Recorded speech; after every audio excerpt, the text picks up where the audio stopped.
This is Fred Ricciani and Scott Anderson of TSC News. It is November 20th, 2016. We are here live on YouTube to recap WWE Survivor Series 2016, the return of Goldberg after 12 and a half years away from a WWE ring. And I am pumped. I have goosebumps. I'm so excited now. I realize that my feeling may be different from your feeling. And I realize that the main event we just witnessed between Brock Lesnar and Goldberg may be incredibly polarizing. But let me just tell you a little story real quick before we start this recap. You see, there were two men that got me into wrestling as a little kid, okay? And it sounds cliche, but it is legit. Stone Cold Steve Austin, Royal Rumble 1998, and a big, bald, badass mother trucker by the name of Bill Goldberg.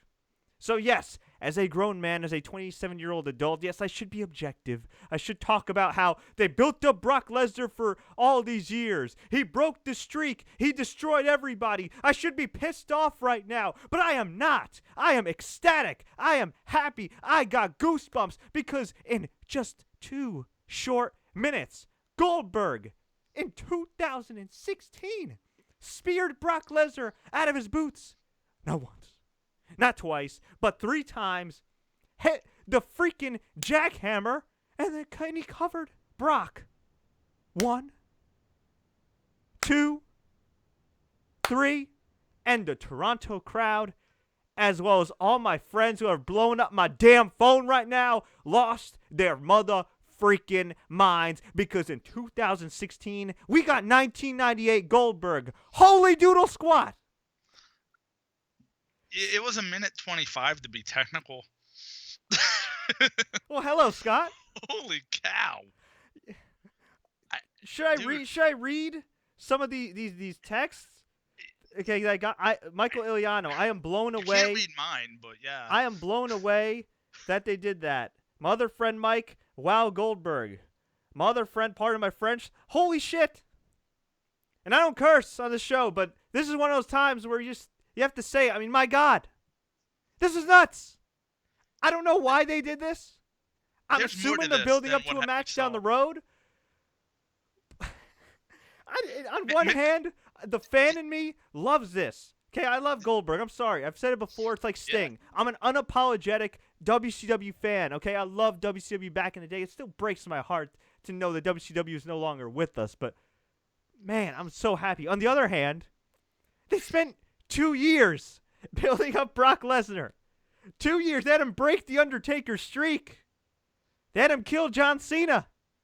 They had him destroy Dean Ambrose. They did have Cena go over at least, though. In 2012. It was 4 years ago. 4.5 years ago. It's a lifetime. Yeah. There's a lot of... He's beat up everybody. He's destroyed everybody. And it just... So, on the other hand, I'm kind of like, what the hell? This is stupid. But then, on the third hand, and yes, this is my show, so I'm going to say on one hand, on the other hand, and on the third hand, because it's my show, and on the third hand, on Mae Young's hand, because I can do whatever the hell I want here, on the third hand, Mae Young's hand, I'm kind of happy about this as well. You know why? You want to know why, Scott? I got nothing personal. Why, but we have to keep it clean. I got nothing personal against Brock Lesnar, okay? I like watching Brock Lesnar fight. I like watching Brock Lesnar wrestle. Okay, but for the love of God, when is the last time Brock Lesnar has made a significant difference in the ratings? To be fair, when is anybody except for Undertaker? Okay, I know. I'm not blaming. But I know what you're saying. I'm not blaming him. I'm not blaming him, and I'm not talking about UFC 200, which he did a great job of promoting. They don't hype him enough. That's the thing. They'll tell you on Thursday that he's coming to Raw Monday, listen, and Scott, people don't care. Scott, I did not ask for a sermon, okay? I'm just asking, okay? I'm just asking here, okay? No, so answer my question. When is the last time Brock Lesnar has made a dent in the ratings? Tell me. I would say the night after WrestleMania 30. Okay. Yeah. When is the last time Brock Lesnar has made a dent, a significant dent? I ain't talking about Harvey Dent, but a dent fiscally, positively in ticket sales. Maybe for live events, but that's about it. Well, that's the point, live events. But right, that's what I'm saying. But he hasn't moved the needle significantly. No, I don't see any difference. It's not a huge difference. He's done a bunch of shows with Randy Orton and Rusev and Luke Harper, and I don't think he's blown away the gate, right?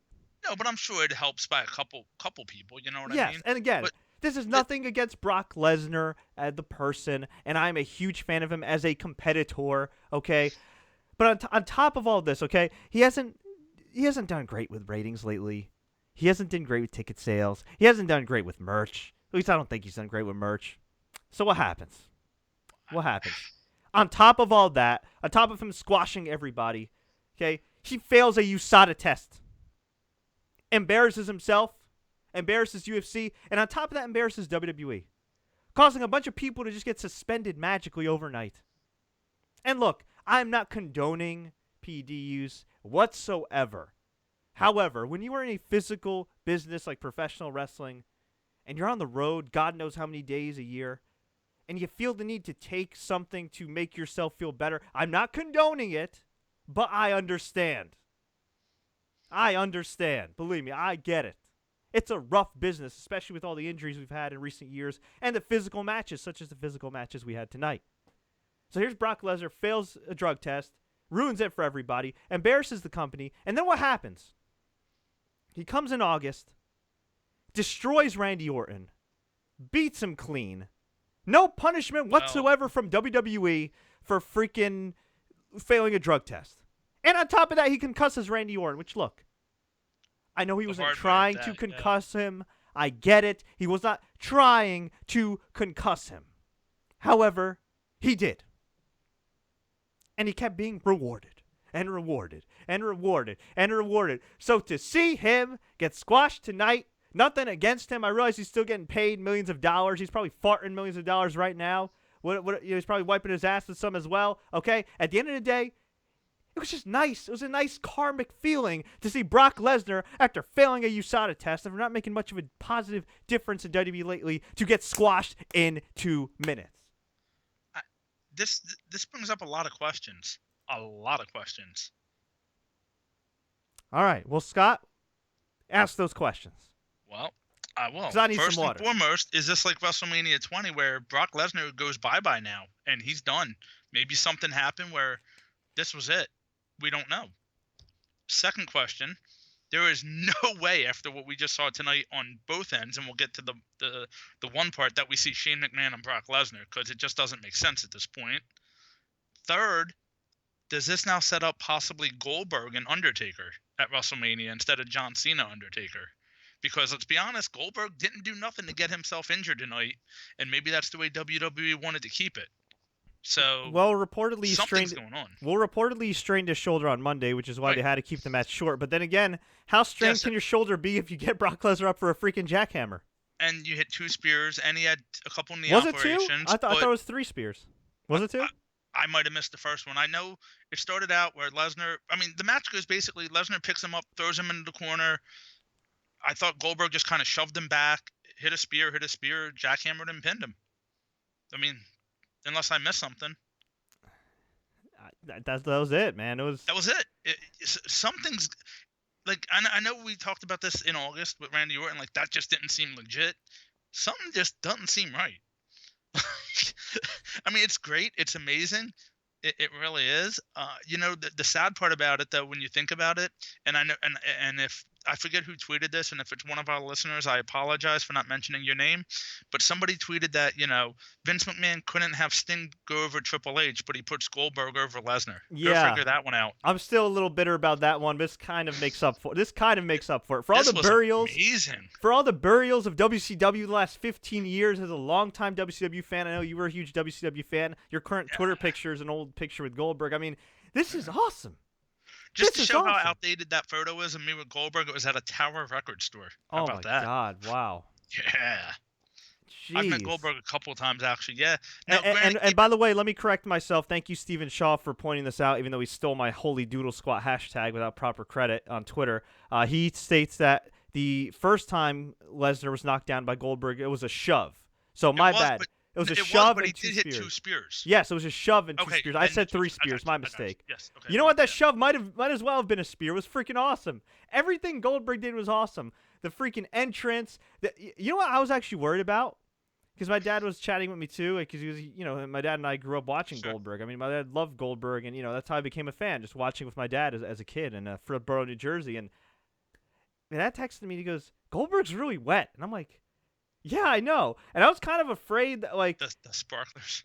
I was kind of afraid that maybe like Brock would try to suplex him or do something, Goldberg would slip or whatever. Because I mean, I know guys are wet and they oil themselves up to make their physiques look good, but he looked really wet, like Bo Dallas wet.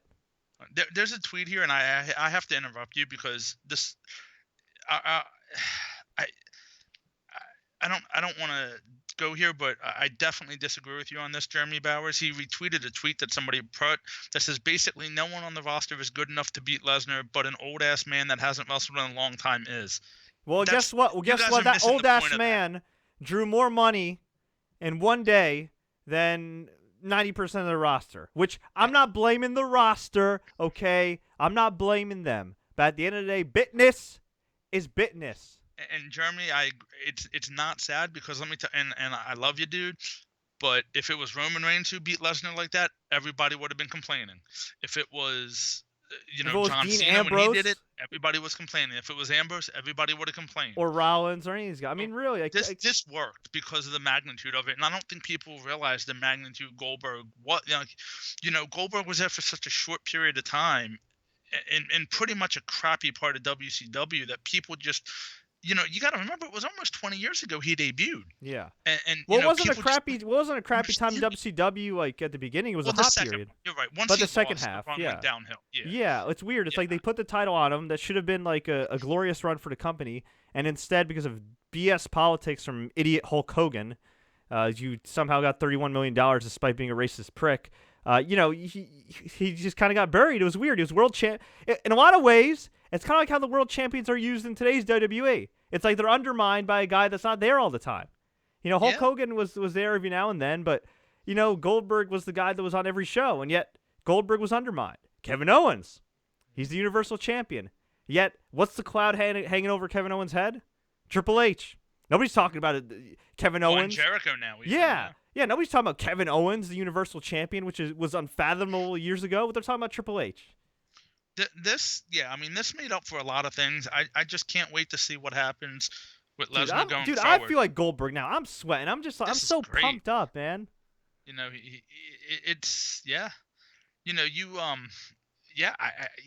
mean, we could just keep going, for like the next hour, and it was great. Like to understand what this meant. Like, I mean, I don't know what it means for Lesnar. Look, I give Lesnar major props for taking that loss like that. For being a professional, yeah. Because I'll be honest, I don't know.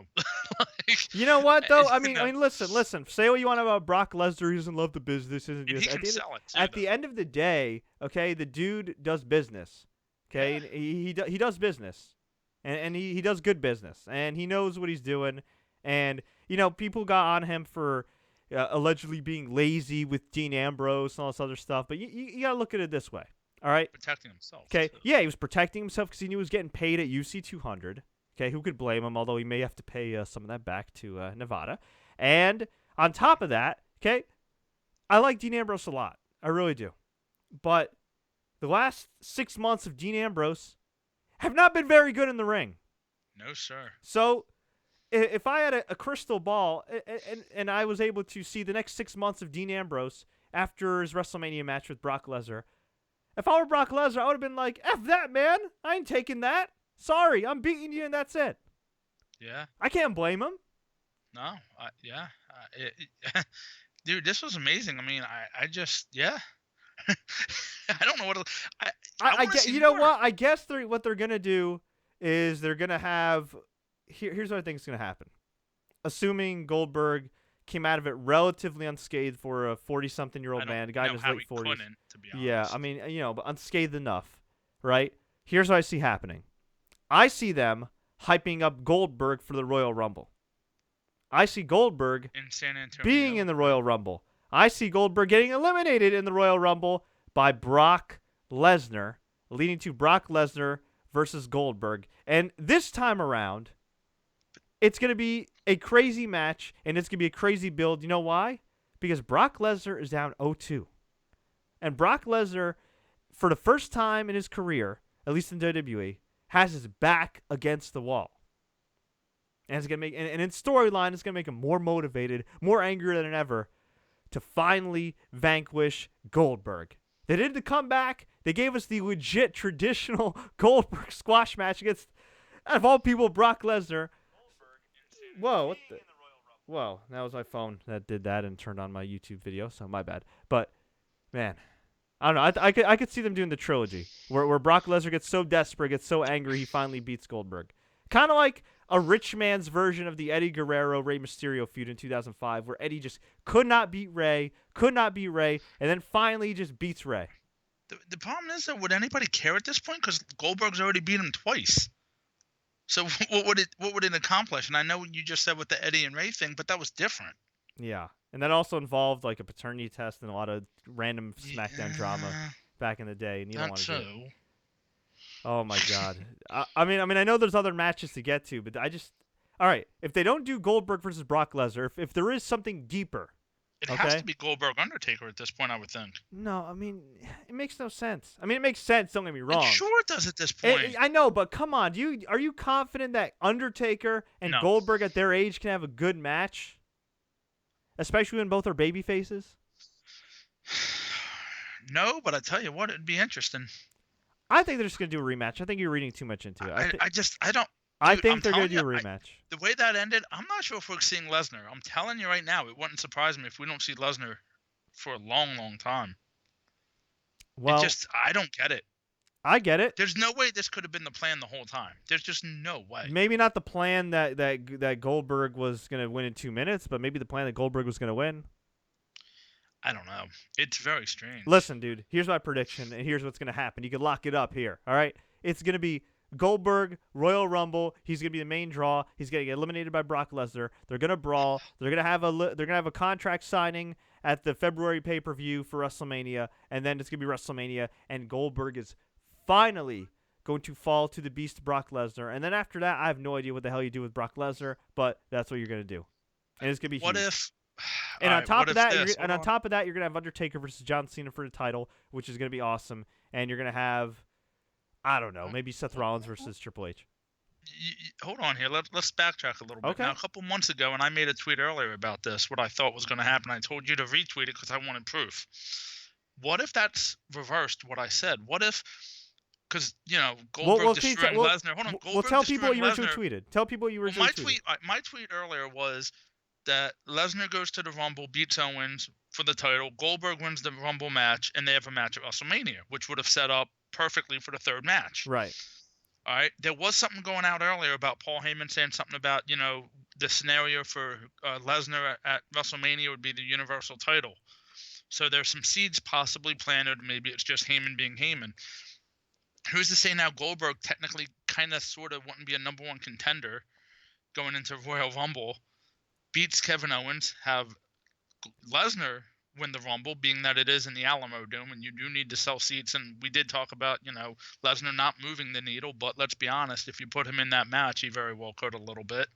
And then you have that match set up there at WrestleMania, and Goldberg loses to Lesnar. Lesnar's the Universal Champ, and they can just kind of do what they did a couple years ago with him. But then the question is, who the hell beats Lesnar after that? And actually, you could ask the same question if they just do without the title. Who the hell beats Lesnar after all this Goldberg nonsense? It would be Roman Reigns at that point. Again, oh my God. They would go back to it. They would have to. Because Roman Reigns got such a great reaction tonight.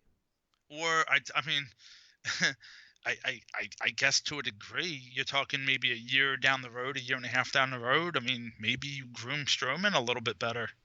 Dude. I mean, he looked like he was getting a little bit better tonight. I know there was things, but maybe I've turned back the clock. Maybe Samoa Joe. Maybe I've turned. We could talk about Samoa Joe. I didn't think Samoa Joe looked that great in his match at NXT, and the guy is almost 40 years old now. I think the reality is kind of setting in with Samoa Joe that he's a great worker, but he's definitely not the same guy he used to be. So I don't know if you want to put that kind of. Nobody's the same guy they used to be. I mean, Undertaker's like, I'm back. And yeah, I know, but Undertaker has the cachet with the WWE fans. That is not a full-time schedule, by the way, for everybody who thinks it is. It's not. Yeah, well, of course not. The guy's like 50-something, man. Well, I'm saying you're not going to see him doing a lot. But anyway, yeah. Yeah. I do think, like a guy like Nakamura, barring injury, I think would be the guy to come in and. But even he's almost 40.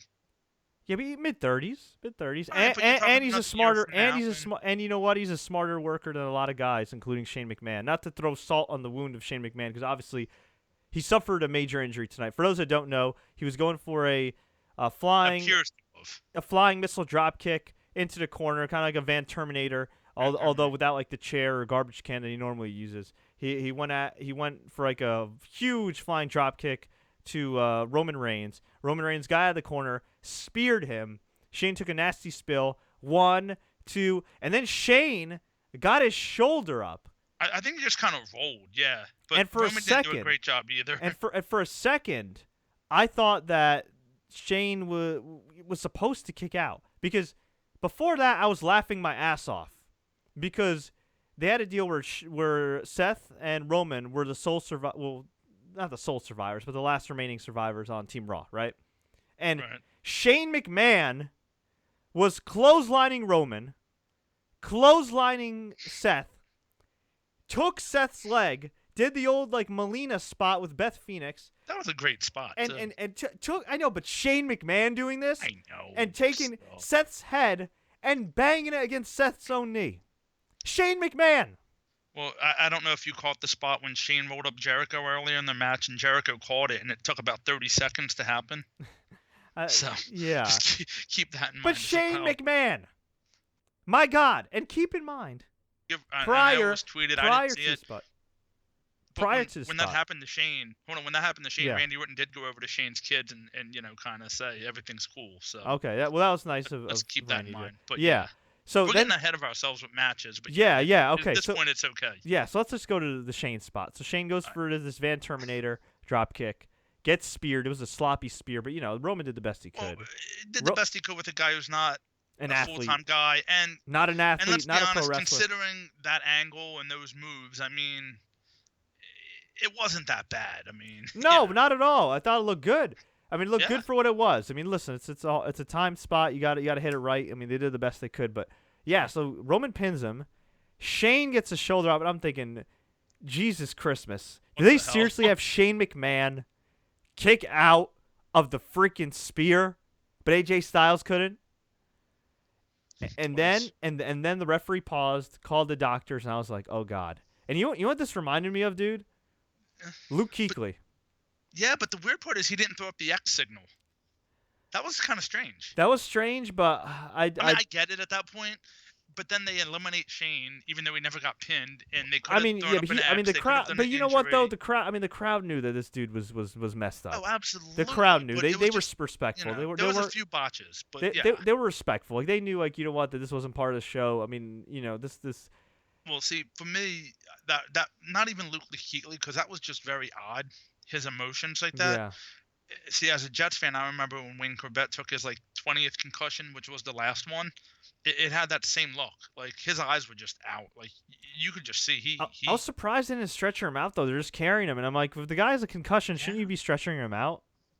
Maybe it wasn't a concussion. Maybe it was more of a whiplash or his But neck still, or a you don't think combo. the guy hit his head Even, hard? That's even worse, I guess. Yeah, but you don't think the guy hit his head hard? Don't be Ugh. carrying him out. He's the boss's son. Jesus, put him on a Very freaking stretcher. strange. Just secure him. I mean, maybe they didn't want to panic his kids. You know what I mean? Yeah, I mean, but maybe in still, I mean, I don't know. I mean, I hope it looked like he was alert, just kind of not with it. So I hope Shane. Listen, I hope Shane's okay. Yeah. God bless the guy. He seems like a really cool, nice guy in real life. He But for the does. love of God, stay out of the freaking ring. stop it, dude. Stay out of the Tonight ring. proves enough's enough. Just because he got to jump off the cell and live to tell about it, all right, doesn't mean that he's going to get lucky every time, okay? And in reality, just because he was able to walk the next day, that very night from that spot, you got to remember, he's still a 47-year-old man who's not properly trained to wrestle, okay? And when you're wrestling once every 10 years, however long it took him to wrestle before Hell in a Cell, and then wrestle 6 months later, I mean, come on, man. At age 47, going on 48, I mean, what do you think? What is Vince McMahon thinking? And then for Vince McMahon to tease his son against Brock Lesnar? Yeah, that's not happening. Oh my! I mean, thank God. If there's I one would silver lining, assume. knock on wood, Shane's okay. And as long as Shane's okay, if there is one silver lining, from this horrible bump that he took, okay? It is that he will probably never wrestle again, and especially not against Brock Lesnar. That's not the silver lining, but yeah, and not against Brock Lesnar. Oh my God. That could be, yeah. That would be good. Just because he fell off the cell and lived to tell about it doesn't mean he left unscathed. It's like when people say, "Oh, the guy didn't get injured. He was okay." Kevin Owens was walking the next day after that exploder suplex on the floor. That's great, but guess what? Your body still absorbs that. That's a lot of wear and tear. Luke Harper, when he tore his ACL, he tore it just with a normal spot, just punching a guy in the corner, moved a little bit, and his ACL just tore off. Yeah, a little different. Maybe it wasn't because it just randomly tore off. Maybe because of all the abuse, all the bumps, all the nicks, all the bruises. And that guy's a trained professional. Just put 2 and 2 together, people. I hope Shane's okay, but stay out of the damn ring, dude. That was just all right. Yeah. So we should probably go back and just start this. Well, we had a 2-hour pre-show started at 5:00 Eastern time, and I don't know about you, Fred. I know you're a busy man. I'm not that busy of a man, even though I'm married with a 6-year-old. I did have it on my laptop. Thank God. I had it in the background when I was doing work because Fred worked. Background noise. Yeah, I had it in the background because Fred works weekends, and it's been a busy weekend. And I'm going to DC on a Tuesday night, so I got. Fred needs a vacation. Yeah, I'm cutting it close, man. You know me. It's been a crazy schedule, and I know your schedule's a little crazy too. So I just figured, you know what, put WWE Network on in the background. Let me do what I got to do for work, and it was just such a waste of time. And look, the first hour. I'm not trying to say that Scott and I are better promos on air people than Booker T or Lita or Jerry the King Lawler. But in regards to that setting and the current WWE storylines, these guys had literally nothing to say. They were just regurgitating same lines over and over, stumbling on their lines, all this other stuff. And far be it from me to constructively criticize these legends, but it was awkward. It was like the Antichrist of Inside the NBA. For anybody that gets that show in the States and North America, that's a great show. Like, they have great chemistry, or like Top Gear, you know what I mean, or whatever the hell the new show is that with the Top Gear guys, like, they have great chemistry. Okay, it's a fun show, and in this pre-show, it's just like it's anti-chemistry, it's negative chemistry. Well, not even that, but for the first 45 minutes to an hour, it was an empty arena, which just made it strange. Which is why I think they held off putting those pre-show matches first, because it took forever for the fans to get in. But who can blame them? Weren't bad matches, all things considered. Who could blame these fans, though? You don't want to get in the friggin' arena at 5 o'clock and that's too much. Sit on your ass for 7 hours. Before we start recapping, let's give WWE some credit, though, because 2 things happened tonight. Well, 3 things, really, not counting Lesnar. But we had a 4-hour pay-per-view that A, did not run over, which is what they've been doing now. Yeah. And B, ended a half hour sooner, which doesn't happen now either. Yeah. So let's give them credit for this one. Yeah. But anyway, Yeah. Those pre-shows they tried to fill it with a very long Kevin Owens, Chris Jericho segment. They tried to do some things. It just didn't work. Yeah, and by the way, we're better off recapping NXT. By the way, we're getting some Top Gear. Hey, I don't know if it's like based on like the old Top Gear or the new Top Gear. I'll say this: if Brock Lesnar and Goldberg are the old Top Gear, then Roman Reigns is the new Top Gear. I'll leave it at that. He's Matt LeBlanc. Yes. I'll leave it at that for anybody that understands that reference. So let's start with the pre-show, I guess. We had T.J. Perkins, Rich Swann, and Noam Dar defeat Tony Nese, Drew Gulak, and Ariya Daivari in a 6-man tag. Pretty decent match. I liked it. Again, nothing we haven't seen before on Raw for the last 5 weeks. Just interchange Cedric Alexander with T.J. Perkins, Drew Gulak, Tony Nese. It's all been pretty much the same. Moves a little bit better match, a little bit more time, I guess, on a pay-per-view level, which made it a little bit better. But nothing we haven't seen before, although Rich Swann might have concussed. Who did he get the pin on? Was it Nese or Gulak? One of those guys, yeah. Because when he hit the standing 450, his feet kicked him in the face and his knees hit him in the face as well. So yeah, that was. And they showed that on rough. the replay, which wasn't a good job on WWE for doing that either. But, that was a little rough. And by the way, 205 Live, which is the all Cruiserweight show, which actually take place live right after SmackDown and during the SmackDown tapings. So that is going to be live. And yeah. It's going to be in the same arena they do SmackDown. Yes, which is mind-boggling to me, because why wouldn't you do it before SmackDown when you still have people in the arena? Because Not nobody's. only, well, I Dude, think dude, ain't people nobody expect- stay. Look, I like Drew Gulak a lot, okay, and I like all these guys a lot, okay, but ain't nobody staying after SmackDown for Drew Gulak and Tony Nese and all these guys when they saw the quote unquote real stars already. Well, here's the thing though. Are you going to get to the arena an hour and a half early to see that as well? Well, you'd put it in place of main event or whatever the hell they normally film, you know? Which same idea though. But well, God, that means you got 4 hours of a SmackDown tape. Wow. Actually, yeah, I didn't that's even true. think about that. Yeah. Wow. Well, it debuts November 29th. We'll see what happens there.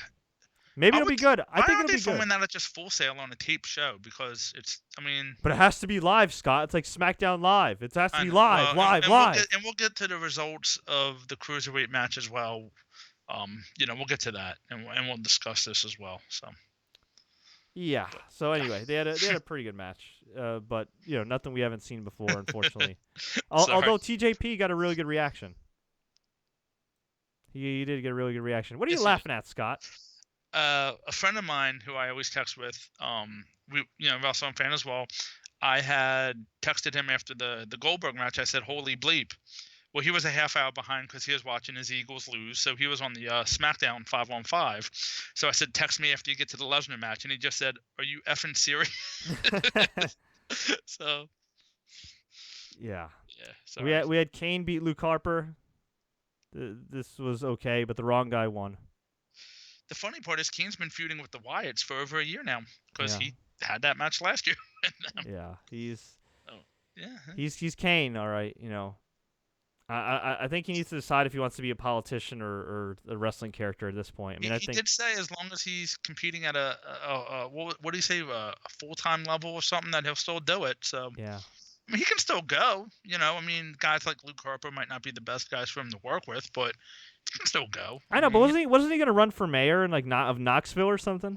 yeah, something like that. I've tweeted you that insurance picture before. So, yeah, well, you know what? He's on LinkedIn. I found him on LinkedIn as Glenn Jacobs. It was hilarious. I want to go down to Tennessee and get me some insurance from him. Yeah. Because I have to do it.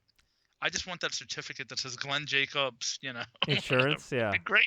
Yeah, you get that fire insurance, right? Go there with like a toothbrush in my mouth. Yeah. Anyway, moving on. Yeah, that was a dated reference.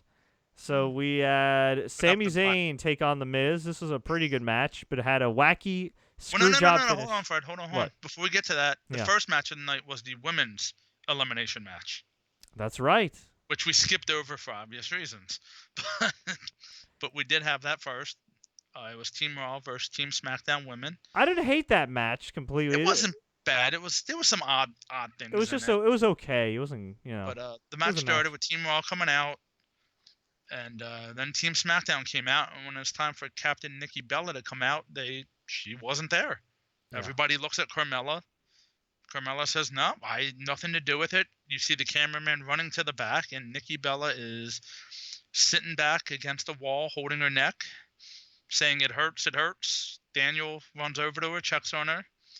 For some odd reason, Natalya wasn't already out there with the team, comes out and is acting like, hey, I can take her spot. I know I'm just a coach, but I'll take her spot. And, well, out came Natalya to substitute for Nikki Bella.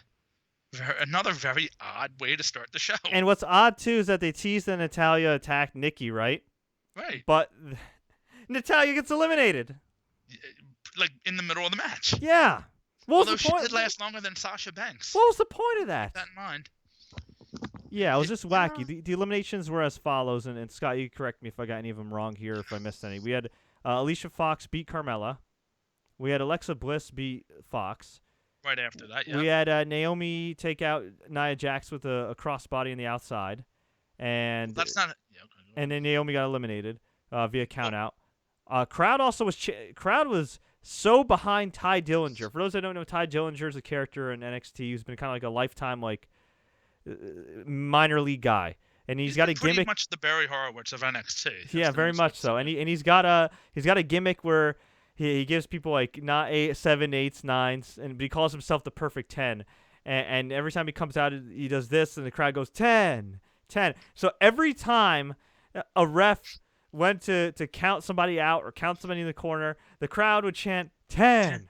And I normally would get annoyed by this because this is a trend that's been going on in some wrestling shows where these idiot fans will count a different number than what the referee's doing to intentionally mess with the referee, and I want to slap every one of those fans. However, in this case, this was the Toronto crowd showing solidarity and support behind a guy that's been a lifetime minor leaguer in Ty Dillinger. So maybe, just maybe, Triple H will be able to convince Vince McMahon, and maybe, just maybe, they'll be able to find a scenario to call up Ty Dillinger. Because if you have time for geeks like Bo Dallas and Curtis Axel on Monday Night Raw, you sure as hell could make some time for a guy like Ty Dillinger, who is actually entertaining.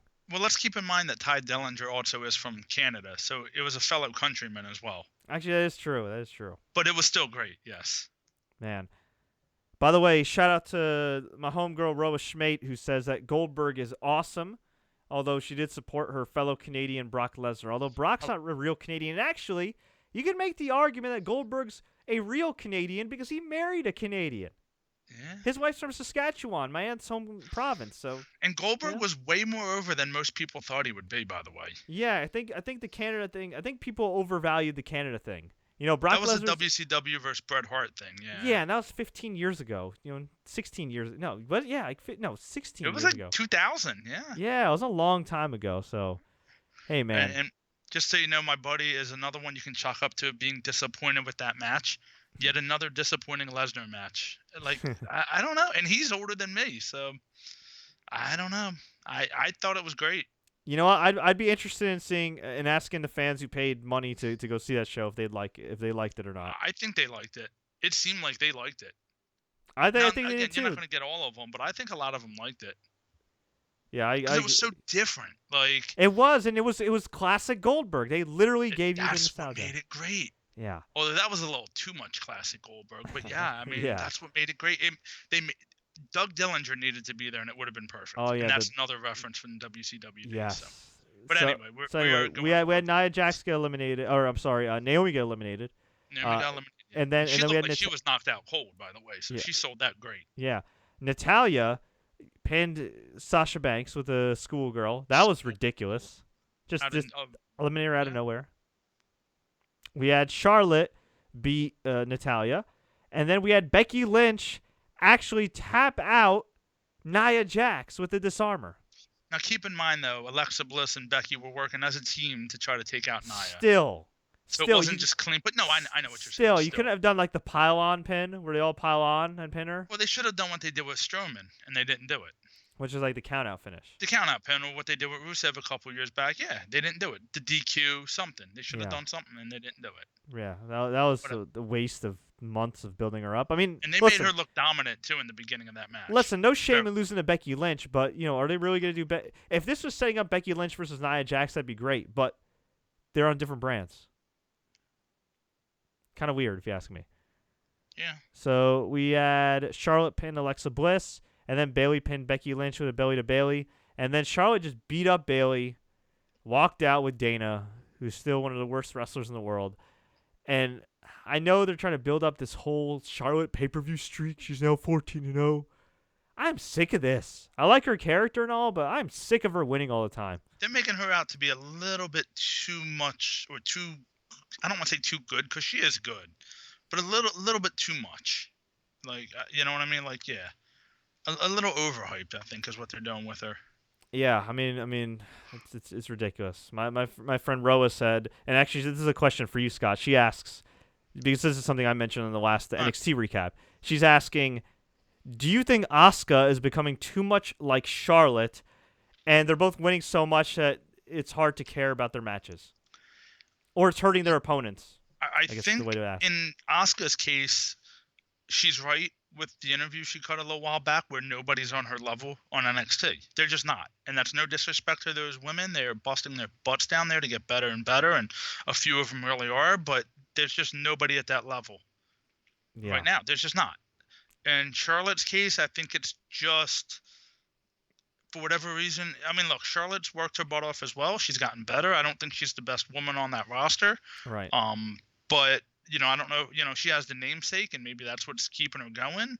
Maybe it's just Vince has a thing for her. For whatever reason, he just likes her. He likes the fact that she's tall. She has a good look to her. So maybe that's what it is. Sasha Banks is tiny, doesn't have the look, and Charlotte has that look, and maybe that's just the way it is. True. And Zach McGibbon, shout out to him. He's an awesome, not only an awesome supporter of TSC News, but he's a guy that's a hell of a commentator as well on the independent scene in Canada and a radio host. So for all the people bitching and complaining about, oh, well, Joey Styles got fired for no reason, and political correctness and blah, blah, blah. Listen, screw Joey Styles. Screw these idiot relics that suck at their jobs in 2016. I want to see guys like Zach on commentary. He does a great job. So, Zach, I want to shout you out first off and foremost. But the reason I'll say this, though, about Joey Styles real quick. Truth be told, if this was 1996, he could have gotten away with that. Absolutely. But whatever. He's a geek, and he wasn't good at his job at Evolve, so I don't really care. Okay, give guys like Zach a chance. And the Sure. reason I'm also shouting out Zach is because he texted me a great tidbit here, which is that Pro Wrestling Sheet is reporting that Goldberg is signed to appear at the Royal Rumble. So my theory could actually happen. Well, unless he's in the Rumble match. Either way, my theory could happen. You're not putting Goldberg in the Rumble to have him lose unless Lesnar takes him out. He's signed to appear in the Rumble match. So. Yeah. There it is. There, I just see it. Yes. That's interesting right there. That's very interesting. I think what's going to happen is Goldberg's going to clean house, Lesnar's going to come out, and Goldberg's going to be eliminated by Lesnar. Because it's WWE, they'll have Roman Reigns just eliminate both of them. Oh, God. Or you know what? Braun Strowman. That would actually be better. It really would. Yeah. Actually, you know what? Undertaker's back full time. Have those two going at it, well, and not have Undertaker time, come out and just put all three of them in the ring together. Why not? That'd be kind of cool. He's not full time, but full time by Undertaker. Full time for Undertaker. Yeah, that's what I'm saying. Yeah, more than one match a year. Yeah. Right. True. So yeah, that would be interesting. Yeah, but anyway, I don't care. I didn't care for this women's match. It was pretty decent, but just Charlotte destroying Bayley. It sets up the match, but I don't know. I'm just tired of the Charlotte reign. It would have been nice to see Sasha hold it for a few months. You could have had Charlotte win it as a transitional champion, lead to Charlotte versus Bayley versus Sasha at WrestleMania or something. Another triple threat? Oh, God. You know what? Would be a good match at least. They did tease Becky Lynch with Bayley a little, and Becky Lynch for Sasha, which was cool. Yeah. And that's not going to lead to nothing, of course, but it was just cool to see. So. Right. But with any luck, they'll have a I lost my train of thought. Never mind. They'll have like a four-way? Is what you're saying? Well, I wasn't even going to say that. Trade? Unification match just to have all the women on one damn show. Yeah. That would make more sense if you ask me. But that would make so much more sense. Yeah, but oh well. Yeah. We had the club, Gallows and Anderson, bully James Ellsworth. Mick Foley stepped in to stop him. James Ellsworth said that he's a huge fan of Mick Foley, and he loved it when Mick Foley got thrown off the cell and got speared into the flaming table by Edge. And then Foley's like, "Do you have any good memories of me?" And he goes, "Well, when you won the title from The Rock." And he goes, "Good." And then afterwards, Mick Foley offered him a Raw contract. He said, "I'm Team Blue." Foley walked away. Even though he got a start on Raw. Yeah, and then Foley walked away, and he ran into Braun Strowman. But that was not the first Ellsworth Strowman reunion of the night. That's true. I didn't even think about that. Yeah. You're right. We had the Raw versus SmackDown Tag Team Elimination match. We had the Miz match. Then it was the Miz match. Okay. Sorry, hate to correct you. No, it's okay. Okay, we had Miz versus Zayn. Good match. It was a wacky ending. Horrible ending. Where Sami, I guess, was it? He had the figure 4 on, right? Was that it? Yeah. Miz was working on the leg, and then Sami ended up putting the figure 4 on the Miz.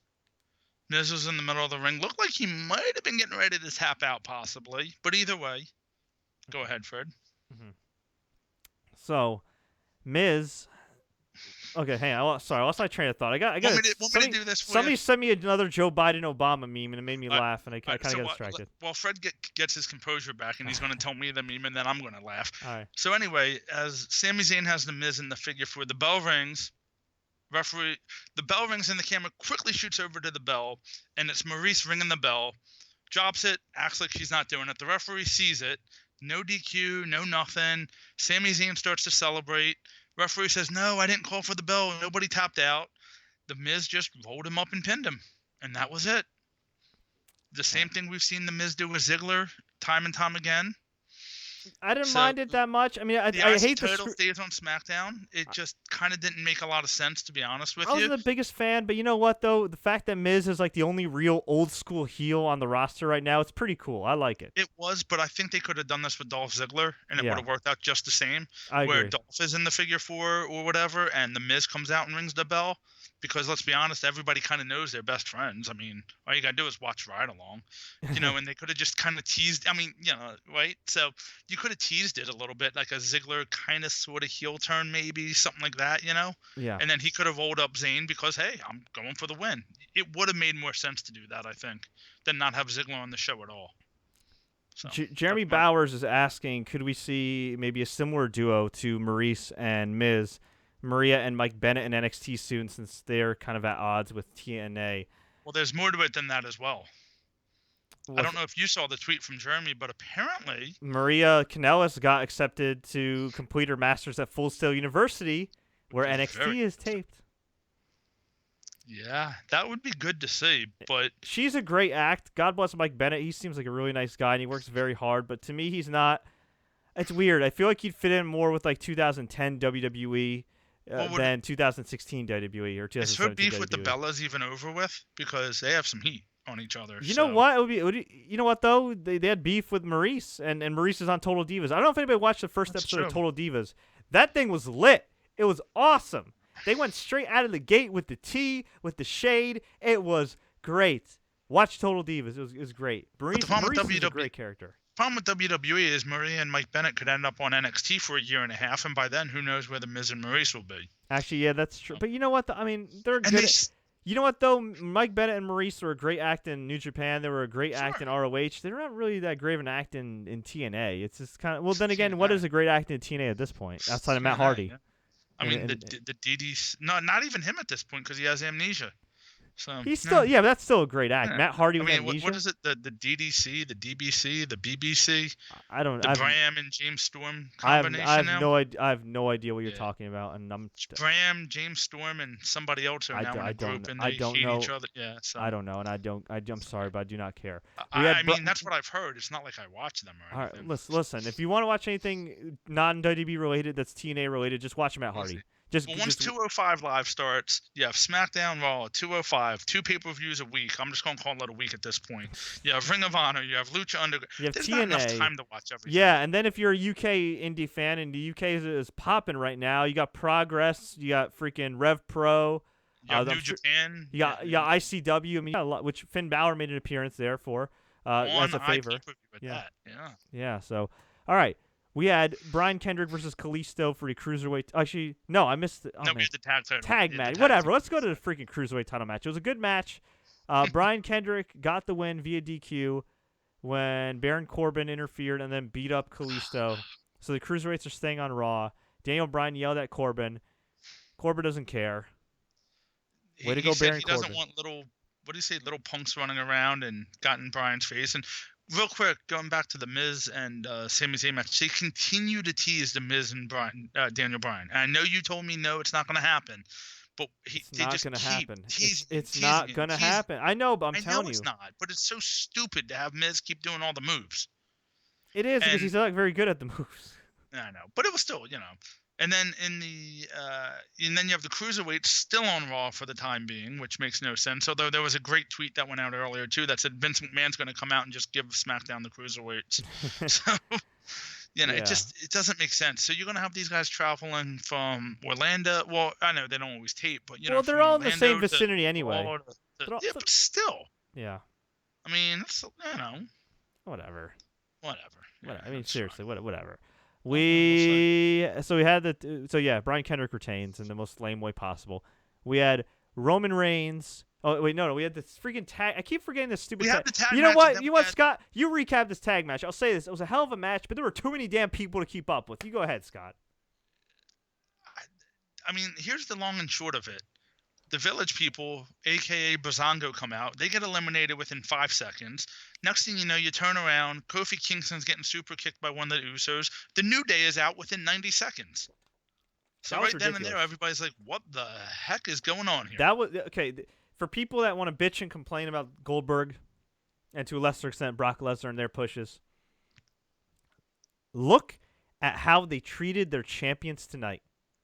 But I liked it because it was the element of surprise. But seriously though, look No, at I how agree. they treated their champions. However, on the good The side New of Day that, was Big E didn't get to destroyed do in his this running match. dive. So Rhino and Slater got eliminated, relatively soon after that. You had Brian Kendrick get his ass handed to him by Big Baron Corbin. yeah. Okay? And in the Raw vs. SmackDown men's match, you had Kevin Owens get eliminated. Granted, it was by DQ, but still, he got thrown out like a geek, and his best friend and main ally got just eliminated due to an RKO when he was trying to put together his list. Yeah, Kevin Owens got eliminated by using the list. And they wonder why these champions aren't over whatsoever. Outside of maybe AJ Styles. Well, Becky. Well, I mean, even Becky Lynch getting pinned by Bayley. I mean, granted, Bayley's a top star, but still. Yeah. Yeah. Yeah. I mean, same idea. So anyway, we had not a whole lot happened in that match. I guess the biggest surprise would be that it came down to the Usos and Sheamus and Cesaro. Yeah, and Sheamus and Cesaro got the win. True. Let's go through these eliminations real quick. Well, with the New Day go beat Fandango, we had one of the Usos hit Kingston and pin him, which was shocking. We had Gallows beat Ryder. We had Jason Jordan beat Primo, or I think it was Primo. And then we had Jordan. Oh, hold on, real quick. Yeah. Before American Alpha got eliminated, there was a great spot from Chad Gable where he hit the German. I forget what he did exactly. It was like the sunset flip into a German or something. Right. That was a phenomenal move. I just wanted to mention that. It's funny. We talk about the doom. We talk about the doom and gloom of WWE and everything sometimes, just from a creative standpoint. But then you look at this match and you see Jason Jordan and Chad Gable. I forgot they were on the main roster. So did everybody else. These two guys, forget them as a tag team. I think as single stars, they'd be freaking phenomenal if you actually gave them a chance. I think Chad Gable would get lost in the shuffle from being just a little bit too small. But I'm saying, if all things were created equal, and you gave these guys the leeway, if these guys got the amount of TV time that James Ellsworth, for God's sakes, freaking gets, you don't think these dudes would get over? Well, rumor is they are going to get the push now, so we'll see. Yeah, just like they were supposed to get the push. Hang on. Just like they were supposed to get the push in September when the Usos took them out. Well, September, November, it depends on the case. It's still the fall. All right. So, but like Jeremy Bauer said, with the revival, they need to be called up and win the tag titles immediately from somebody, which sounds good in theory, but it's the Page effect, because then what happens from there? You have no place to go but down. So you have these guys on the roster. They learn a little bit for whatever reason, not that they necessarily need to, and then you build them up. I think they didn't kill them. They're not, they're not the vaudevillains who just couldn't get any credibility if they tried. So, they're around. They're still winning. They're not getting jobbed out, at least. It might work if they push them now at this point. Yeah. So, so we had the Raw versus SmackDown men's match. This was really good, but it went on forever.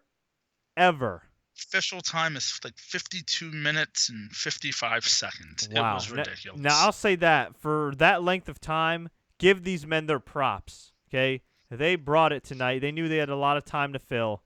They knew they had to make up for a relatively short main event, and that's an understatement. And they did. They did. The bigger shocks in this match were the fact that Dean Ambrose got eliminated first by Braun Strowman due to the running power slam. Of course, him and AJ were going back and forth. And I'll spoil it right now. We had a Shield reunion as well.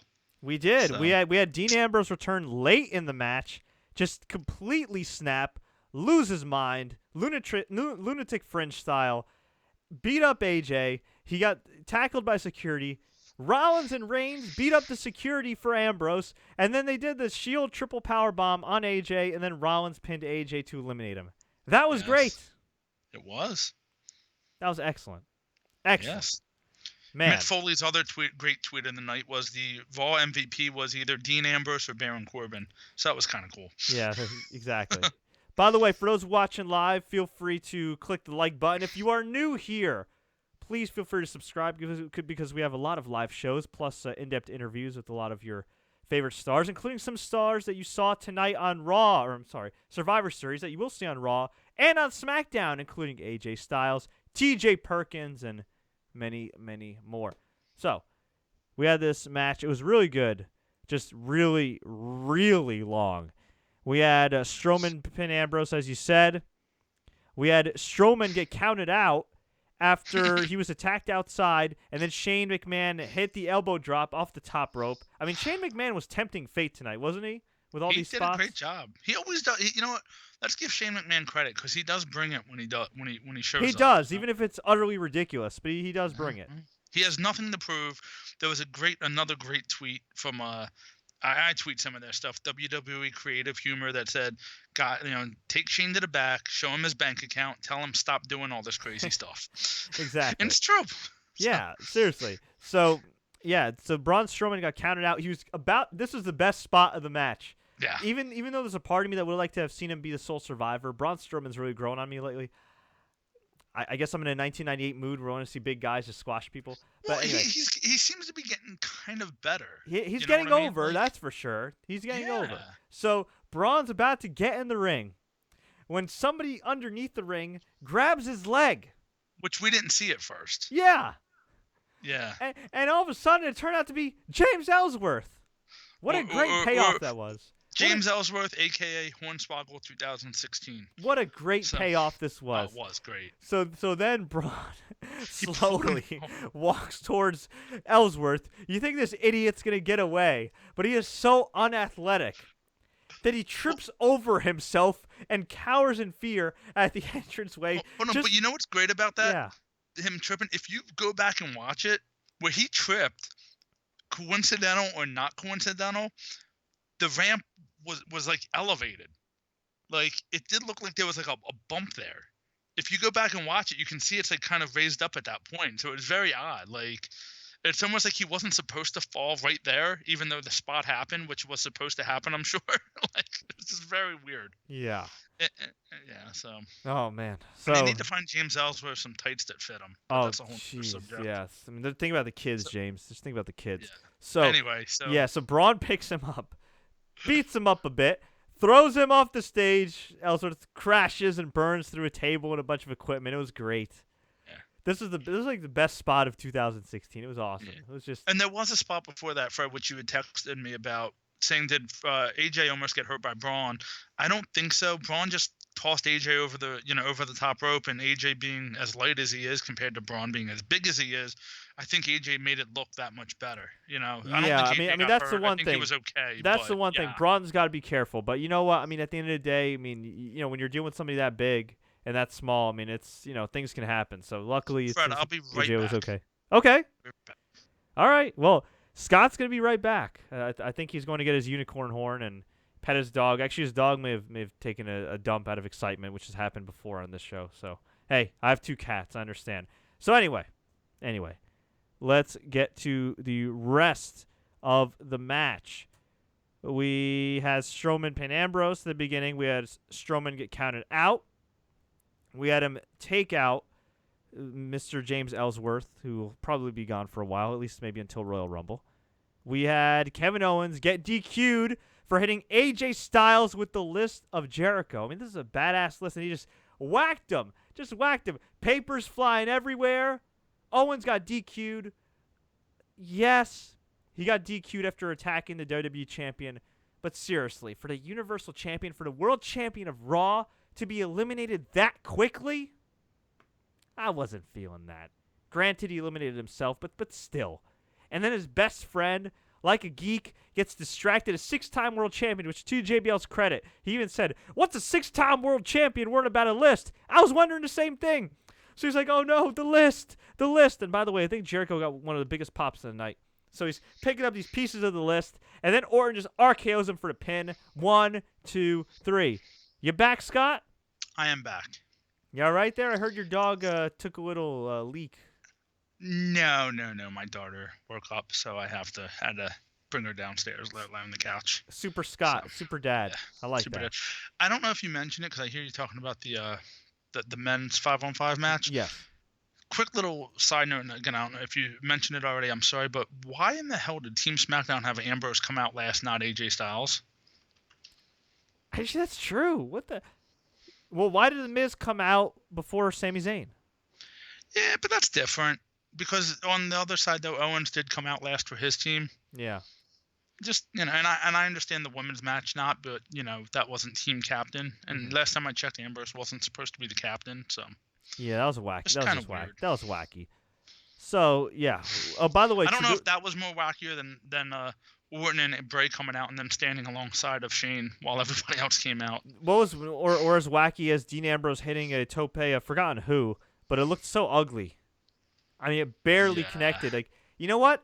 Here's some advice. Far be it from me to give wrestlers advice, but here's some advice that I've heard a lot of veteran wrestlers give to these current wrestlers.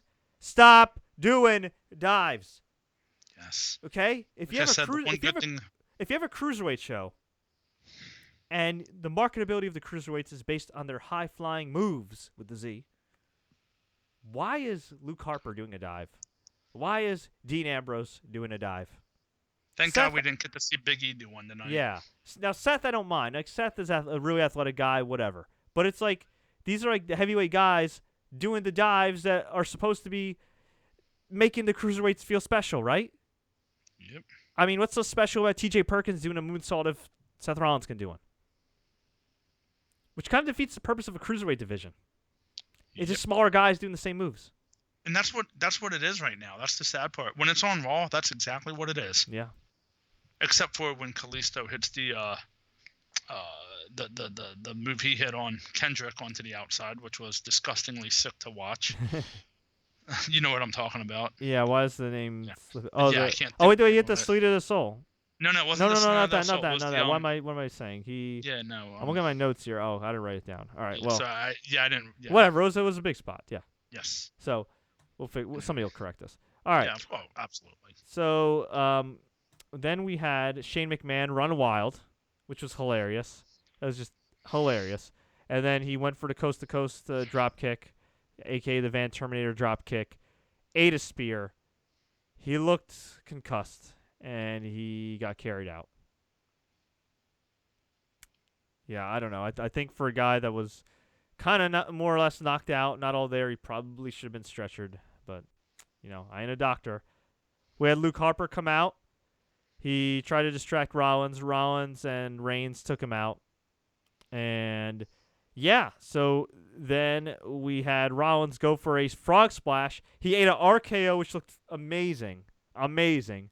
Orton pinned him. It was Reigns versus Orton and Wyatt. Orton pushed Bray aside when Reigns was going to hit a spear. Reigns hit Orton, and then Wyatt hit the Sister Abigail. 1, 2, 3. Nasty looking Sister Abigail. Yeah, I'm not a fan of this Orton Wyatt thing. It's too wacky and weird for me, especially because you have like Luke Harper, who's really ugly. You have Bray Wyatt, who's really ugly, and you have Randy Orton, this good-looking guy who's shredded in this Speedo. I mean, it just looks weird. Yeah, and the weird part is it's getting the Wyatts over his faces. Yeah. It's not supposed to, but it does, especially in this situation. Right. But it was a hell of a match. I'll say that. It served its purpose. It was a hell of a match. I still would have liked to have seen a stipulation put together in this match, like if the winners get to be like a GM for a week on Raw or SmackDown, or each man gets a title shot. They could have came out with the bragging rights trophy. Oh God, yeah, that was brutal. That concept. But this was a pretty good match. I gotta say, it was pretty good. I would have liked to have seen Kevin Owens last longer. I didn't like the fact that the main focus was on Rollins and Reigns, and again, I think Kevin Owens, I mean, he's the champion. You know what I mean? I think he should be one of the main focuses. At least AJ Styles with Ambrose and everything, that made sense, right? Even though it made Ambrose look bad to freaking just get destroyed by Strowman. But at the end of the day, SmackDown got the win. I guess it's a moral victory for SmackDown. And yeah, I'd say it was a thumbs-up show. Not everybody's going to feel that way, but I think it was a thumbs-up show. What do you think, Scott? A lot of people do not feel that way because of the main event. And I'm reading more comments off different links and pages that people, like, it's and I'm not going into politics, but it's almost like the election. Like, you either liked it or you really didn't like it. Yeah, I don't know. Because it's just, I mean, basically everybody's saying Vince McMahon just trolled the hell out of everybody, and it's very weird. It is weird, but I'm reading some of this stuff, and I just don't get it. Like, I guess you got to remember, man. Goldberg was a different generation. You know what I mean? Not everybody was a fan of Goldberg. Goldberg was the original Brock Lesnar, though. Like, when you really want to go, if you really want go there. Yeah, I mean, he did a reverse. He And played it's funny- football and then went in. Yeah. But it's funny though because they're making like a 50-year-old guy, and yet you have Undertaker and Kane. This 50-year-old guy is one of the main Triple reasons H WWE 2K17 is one of the top-selling games in the world right now. But like you look at all these guys on the active roster who are around his age. Chris Jericho, and granted they're still active, but Yeah. it's very. It's almost like people don't like look at Goldberg as the WWE guy who beat The Rock and then kind of did nothing. And it's just so much more than that. And I don't know. Maybe it's just me and you, Fred. I don't know. I mean, we are a little older than some of their viewers, so maybe it's that. I don't know. I mean, I think it's one of those things. You either loved it or you hated it. Yeah. But at the end of the day, I mean, if you want to judge by the standards of what fans of Goldberg who grew up watching Goldberg would want to see, whether it be in 2016, 1997, whatever, it would be an awesome Goldberg squash like we saw, right? I mean, it wouldn't be a long match. I mean, I don't think anybody ever expected like a long Goldberg match. You know what I mean? Right. So, well, like I said, what if at WrestleMania 31, Roman Reigns came out, Superman punch, spear, pinned on Brock Lesnar? Hey, this is a young, good-looking guy, the face of our company. Wow. Watching the Green Bay Packers game here and 2:25 to go, and Aaron Rodgers is out of the game. Oh, granted, crap. the Green Bay Packer defense is garbage, and they're losing 42-24, but still. Holy crap. Oh, Aaron Rodgers got hurt? No. Oh, He actually played a great game. Okay. The Green Bay defense, dude, me and you could run touchdowns on them. And I'm 37, 200 and a slim trim, ripped, chiseled, and jacked 240 something, and it's pretty bad. But anyway, moving on. Yeah, sorry. and I'm a lean, mean fighting machine. Yeah, I'd be the speed back. You'd be the power I could score a back. touchdown with you on my shoulders. Let's put it that way. All right, you'd be the power back. I'd be the speed back. Sure, I'd be the power back. Yeah, let's go with that. Hey, there you go, there you go. But anyway, what were we saying? The Goldberg. Yeah. So it's I don't know. It's polarizing. You know what? Enough of our debate. I said let's go to the fans. Let's see what they're saying because there's a lot of feedback here. All right? Just remember the streak is back. Anyway, yes, let's go to the fans. Yeah, Mr. Racer says Windows 7 F the world. Yeah, I think he may have heard my background noise with Windows, although I actually have Windows. He also 10. said Randy Orton saved Team SmackDown, which he did. So he did. Okay, anonymous user says if you're upset with watch Goldberg's old matches, many are under 5 minutes. Exactly. Just the fact that it was Brock Lesnar. Like I said, if he would have came out and it's funny though, right? If he would have came out and did that to Heath Slater, 3 years ago, because Heath Slater now he would have gotten booed. But if he would have did that to Fandango tonight, everybody would have loved it. Yeah. But he did it to Lesnar and everybody booed. It just makes it's like anything. Yeah. It really is. It's like anything else. Yeah. Mr. Racer says Windows 10 sucks, bro. Well, listen, bro. Actually, that was my Adobe Creative Cloud saying that I should update my Adobe software. So I will update that after the show. And actually, my computer runs pretty damn well. But thank you very much. I appreciate that nice feedback. Anyway. Let's see. What do you think about Goldberg versus Chris Jericho playing up the real life beef? Well, they did that in 2003. They do not need to do that in 2016. If anything, we're going to get Jericho and Undertaker because Jericho called Taker a stupid idiot. Did he? Yeah, on Twitter. Oh, okay. Yeah. He called him a stupid idiot. So maybe if anything, maybe we will. I don't know. that wouldn't be that bad. I could live with that. Yeah, I mean, we'll see. We had John Goldman say Taker will win against AJ Styles. I could see that happening. Yeah, definitely. Well, hold on. So according to let's talk about that for a second because according to Undertaker logic, whoever ruined it for Team SmackDown is going to have to face the Undertaker's wrath. Mm-hmm. Well, AJ didn't ruin it for Team SmackDown. If anybody, it would have been Dean Ambrose. True. So, I mean, Team SmackDown did win.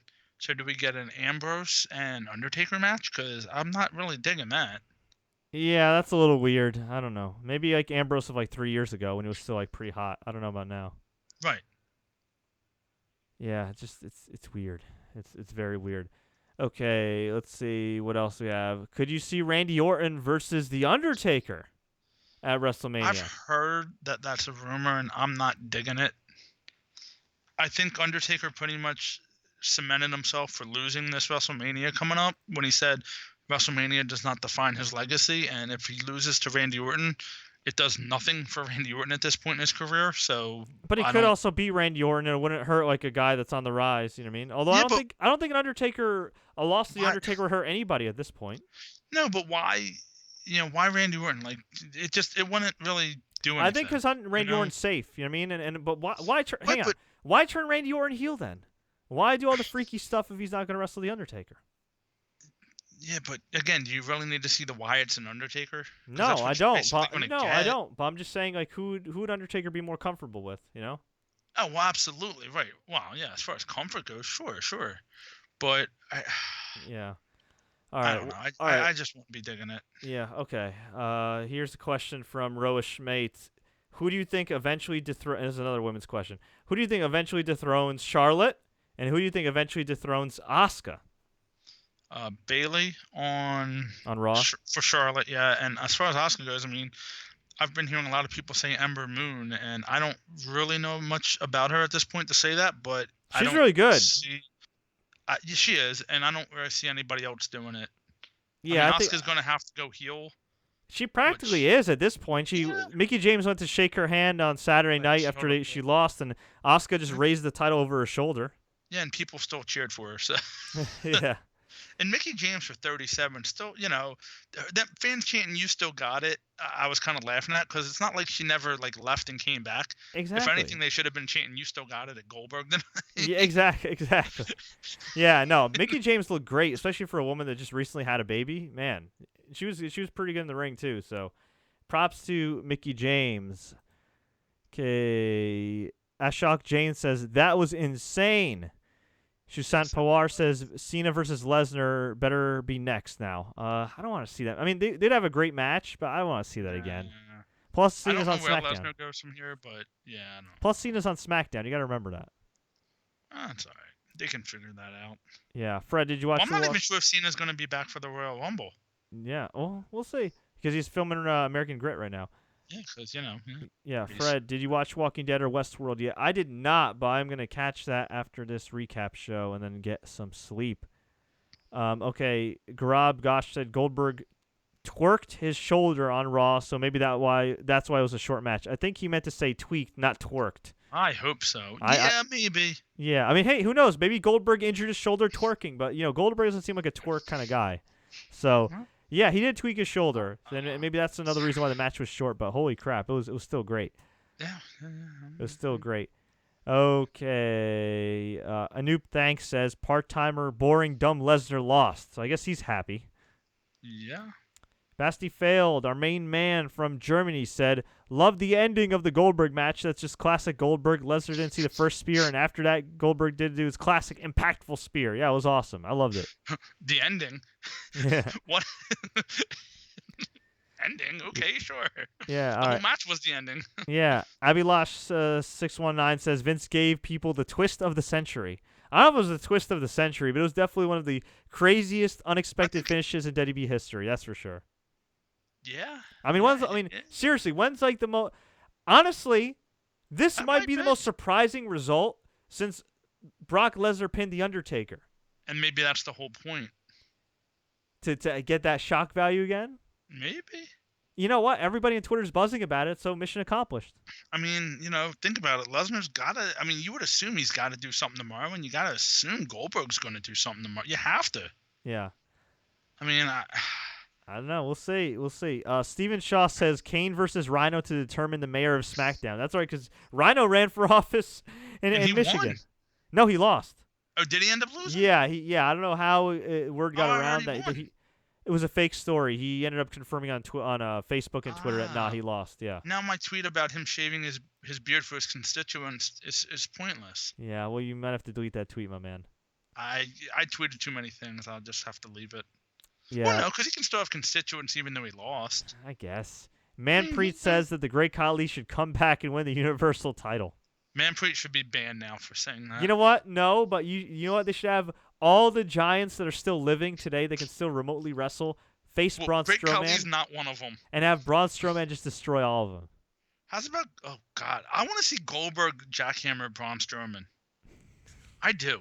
I don't want to see his body break trying to do that. I want to see Braun Strowman... No, I want to see Braun Strowman jackhammer Goldberg. Huh? I want to see Braun Strowman jackhammer Goldberg. I was going to say, what if they have Strowman destroy Goldberg like that? I don't know. We'll see.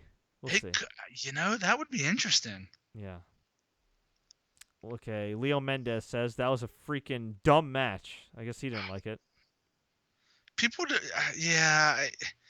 was dumb to the fact of like Lesnar destroying everybody and then just getting jobbed out like that. But it was great because it was Goldberg who did it. But yet it was dumb because it was Goldberg who did it. Like, there's a lot that goes under it. I liked it. I thought it was great. The shock value alone, I think, is great, and that's exactly what WWE needs at this point. Yeah. So when you think about it like this, their ratings, in theory, their ratings should be over 4 million tomorrow night. We know it's not going to get anywhere near that. We know that. Come on, we know. Although it is a crappy Monday night game, but who's playing Monday? It's Houston and Oakland, which are actually two decent teams, but it's a crappy game. Well, crappy game in a sense that Brock Osweiler is a horrendous quarterback. 7-2 versus 6-3 in Mexico City, but well, you got to remember something too, and this is the same thing that applies when the UFC went to Mexico City. It's high altitude. Yeah. Like really. Now, granted, Brock Osweiler did play high altitude in Denver when he was with the Broncos, but a lot of those guys haven't played high altitude, and it's just. It's kind of questionable too. Why wouldn't you have at least one of the teams that plays in high altitude like Denver going to a high altitude city? Kind of weird. I don't know. I think it's gonna be a sloppy game because of the altitude, and I think Brock Osweiler is gonna throw like 88 yards. If Brock Osweiler was a pro wrestler, who would you compare him to? WWE superstar.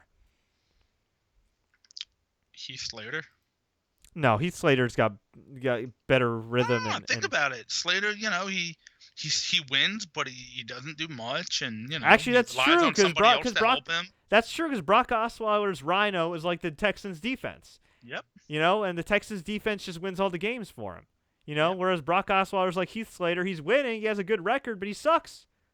Although Heath Slater's better than Brock Osweiler. Well, at least they're better than Ryan Fitzpatrick. So. That's true, and I'm sure half the world's wondering who the hell these people are. Brock Osweiler is a horrific, overpaid American football quarterback for the Houston Texans who somehow has his team in a division lead, yet he's averaging, I think, like 99 yards passing per game. Which out of 32 teams, he is 31st, I believe. No, I think 32nd. Are the Jets actually better than him? I'm not sure. I think he's 32nd when it comes to rankings and quarterbacks. So he is literally worse than Heath Slater. Hold on, let me switch subjects real quick because I see JJJ MVP asked if the CM Punk rumors are true, and Zippa says he's supposed to be at WrestleMania 33. Come on. No, that is not true at all. He debunked that on Twitter, which of course doesn't mean anything. CM Punk is not coming back to WWE. That you have a better chance of seeing Goldberg beat up Lesnar. Oh, well. Anyway, he's not coming back. That is my. What does Booker T call it? The sucky ducky boom boom pow. Shucky ducky quack quack. I'm not that cool, even though he's older than me. Yeah, that is the guaranteed lock. I don't think you will ever see CM Punk back in WWE. How about that? Yeah.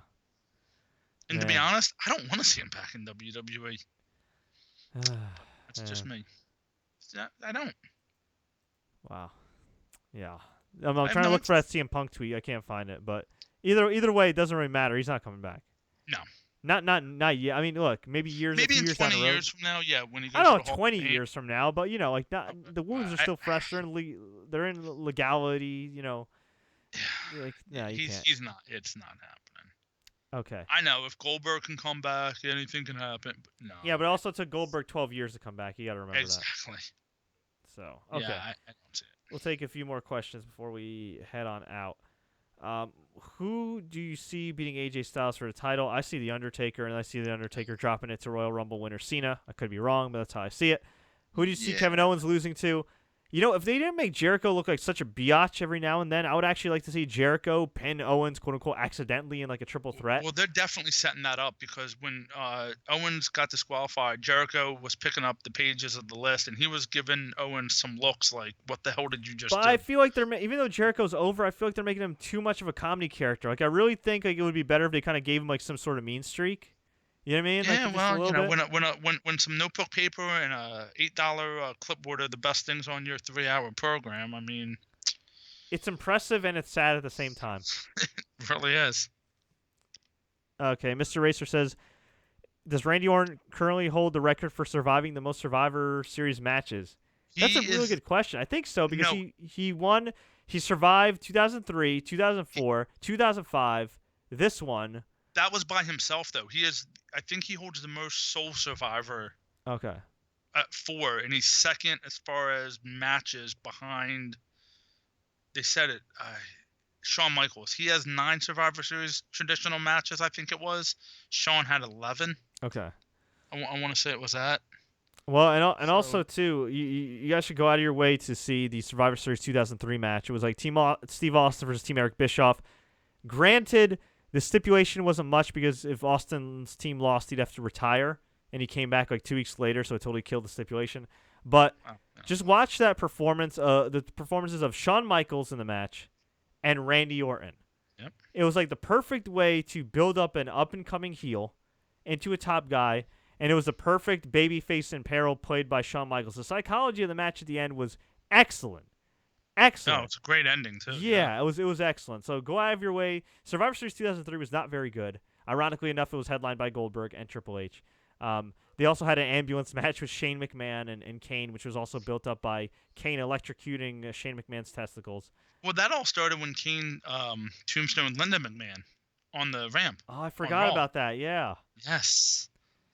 And set JR on fire and did all this, yeah. Let's not go that far, but okay. Yeah, that's what he did. Yeah, but if there's anything you should go out of your way to see from Survivor Series 2003 back in the day, that Survivor Series match was just excellent.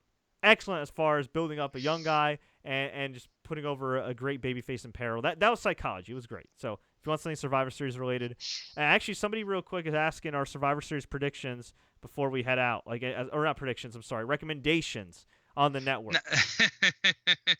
I'm going to keep quiet about this one, Fred, and you know why.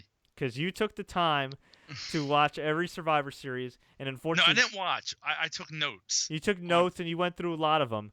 And unfortunately, you and I were never able to secure a date to go and review the greatest Survivor Series moments of all time, and I feel bad about that, Scott. But guess what? At least you now know more useless wrestling knowledge. Yeah, I do. I would say... Give like 5. Let's not go forever. Well, I don't have my notes on me. Obviously, the end of 2014 when Sting debuted was just a great moment.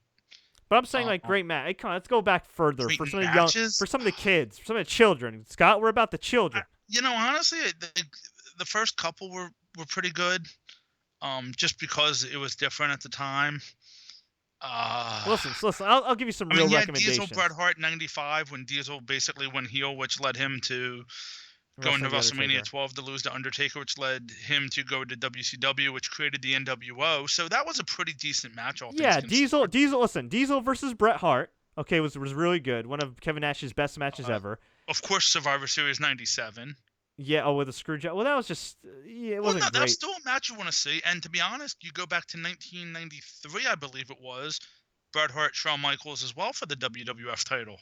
Yes, but the '97 you don't need to see. If you've seen clips of it, it wasn't a good match. It was okay. Okay, now Survivor Series '96 is what you want to go and see because that was The Rock's debut. Yeah, but that was Steve Austin wrestling Bret Hart and a precursor to the classic WrestleMania match, which was excellent. Psycho Sid wrestled one of his best matches ever against Shawn Michaels, which is not saying much, but still, it was pretty good. It was really interesting, and it was a big match for Psycho Sid, by far the biggest match of his career. Survivor Series '98. I would like to say though in '96 that was like the fake Diesel, fake Razor Ramon. The pre-show match had eliminations where guys were just taking an elbow drop, getting pinned. So wow. Yeah. Survivor Series '98 was not great, but it did feature the crowning of The Rock as the world champion. I'm trying to think. Survivor Series '99 featured the debut of Kurt Angle, so maybe you want to watch that. It was like a quick squash against Sean Stasiak. Yeah, it wasn't a great match, but it did what it had to do for him. Right. Survivor Series 2001 had a really good 5 versus 5 match, WCW versus WWE, even though the whole storyline was convoluted. There was also Survivor Series 2002 is probably my favorite Survivor Series. That was one of the best ones. It had the first ever Elimination Chamber, which was great. That was great, and it's even greater when you realize that there's a point in the match where Rob Van Dam went for a frog splash on Triple H off the pod. His knee crashed onto Triple H's throat. He broke Triple H's trachea. Triple H could have probably died in the ring.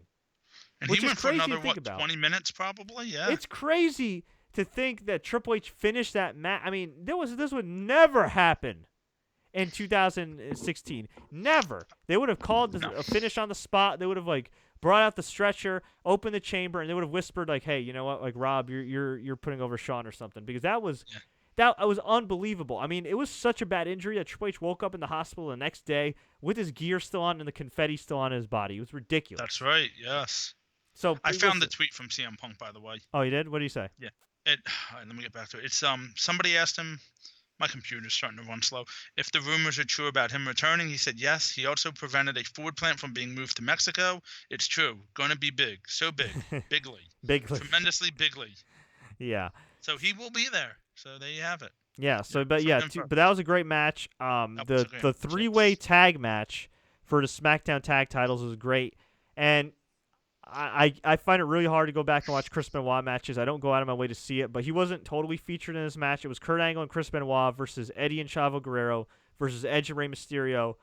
If you could get over Chris Benoit being in the match a little bit, this was an excellent match. We also had Brock Lesnar versus Big Show. Not a great match, but it's a very surprising ending. If you want a shock ending and you're not familiar with the history of that whole feud and everything. And I forgot, they had another really good match. Oh, they had a couple good matches. They had Victoria versus Trish Stratus in a street fight. And they had Jamie Noble versus Billy Kidman, which was really good for the Cruiserweight title. So that was and you had Scott Steiner's debut. That's right. Or I guess return. Nowinski and Matt Hardy, yes. Yeah, no, that whole Survivor Series from top to bottom was really strong. I like that one. 2003 with the 5-on-5, like I told you guys, with Team Austin, Team Bischoff, great psychology with Orton and HBK. 2004, I thought the Survivor Series 5-on-5 was really good because of the fact that you were able to get a stipulation out of it and really interesting storylines out of it, because the winning team of Team Triple H versus Team Orton got to be GM. Each member got to be a GM of Raw for at least 1 week on Raw. Maven was on it. Yes. Yeah, it was really good. And now that they uploaded those classic Raws from 2004, you should probably watch it. It was a really cool time in WWE. Yeah, that led to Maven versus Triple H, which actually was a really decent match. Yeah, I'll say that. Triple H gets a lot of flack, and I know in the early 2000s he wasn't really on his game after the quad injury, but I'll tell you, that whole Evolution deal, man, and with Batista and everything else, really kind of that's probably the most underrated work of his career, I think. It was really good. Please do not go out of your way, though, to see Randy Orton Big Show from a couple years ago. Oh, God, no, that was horrible. 2006, it wasn't really much. I didn't care for 2006. 2007, I can't even remember 2007 Survivor Series, so that tells you something. Give me a second, I can get my notes, but I have to get up for a second. I can't remember it. It's irrelevant. 2008, I can't really remember it. Let me go grab it. You know what? 2009 is probably the most underrated Survivor Series ever because it had a triple threat match with Shawn Michaels, Triple H, and John Cena, all three babyfaces. HBK and Triple H were a team as DX. And this whole match was built on comedy. And had they actually built it up as a serious match, I actually think it would have been considered a classic. But instead, it's one of those matches featuring three legends of this business that's pretty damn underrated, I think. But you should go out of your way to see that match. Which match was that, Fred? I'm talking about Survivor Series 2009 and how underrated that DX and Cena match was for the title. Yes. As well as Big Show and Jericho, who were a tag team at the time, wrestling The Undertaker in a triple threat match for the SmackDown title. Did we talk about Survivor Series 2003 when Vince McMahon defeated The Undertaker in a Buried Alive match? Yes, but no, we didn't. But that was not a match I'd tell them to go out of the way to see. I'm trying to make good recommendations. I would, for the fact that Vince McMahon beat The Undertaker in a Buried Alive match. And then I'd say 2012 if you want to watch the match where the Shield made its debut. And I'm trying to think if there's anything else in recent years. Well, I'd say that's about it. So overall, those are my Survivor Series recommendations. I'd say actually, you know what? Did Bob Backlund versus Bret Hart take place in Survivor Series 94? Ooh. I think it did. Yes. Let me bring up my notes. Yeah, yes, because Owen Hart had. Don't spoil it for people that didn't watch it. Owen Hart was involved. Okay. If you haven't watched it by now, and it's been 22 years. Okay, it was Survivor Series 93. My bad. Was it 93? I'm getting there. Yeah. I don't remember. Whatever. I'm trying not to make too much noise going through my notes, so I apologize. Yeah. Whatever. Actually, okay, it was back in the day. It was Survivor Series. Yeah, it was 94. Main event was Undertaker Yokozuna as well, which was a casket match, which the great Chuck Norris was involved in. So keep that in mind there. All right. So overall, those are our favorite Survivor Series moments, some ones that you should go out of your way to see. So we're going to get on out of here, folks. Let me answer one more quick question from October's very own, who's not Drake. What do you guys think about the tag match at WrestleMania between Goldberg and Sting and Cena and Taker? That's not happening. Interesting, but no. No, that's not happening. And yeah, so overall, a good Survivor Series. I enjoyed the main event. I know it's very polarizing, but I want to hear from you. What do you think about Survivor Series? What do you think about the direction of WWE? Let me know. Leave a comment below. Tweet us, Facebook us. Do what you got to do. If you're a fan of WWE 2K17, which is what this pay-per-view is based around, the fantasy warfare becoming real between Goldberg and Brock Lesnar, please subscribe to my gaming channel, youtube.com/TSC Gaming. We're going to have plenty more WWE 2K17 content. Of course, we have WWE 2K17 match predictions on this channel as well. But if you love video games, especially WWE 2K, you're at the right place with TSC Gaming and, of course, TSC News. If you enjoyed this podcast, please click the like button. Please share this with all your friends. Please don't forget to subscribe for more updates and exclusive interviews right here on YouTube. You can also subscribe to us on SoundCloud, iTunes, Google Play, Stitcher, you name it. We got it. Until next time, everybody. Woo! As always, enjoy the matches.